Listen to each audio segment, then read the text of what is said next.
You ask Tiger to solve. This deals with linear equations with one unknown.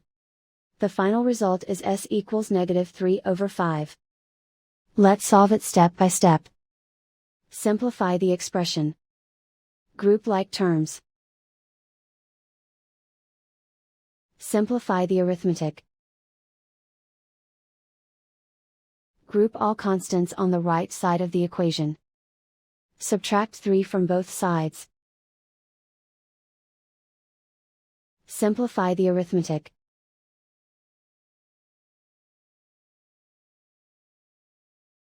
Isolate the s. Divide both sides by 5. Simplify the fraction. And so the final result is s equals -3/5.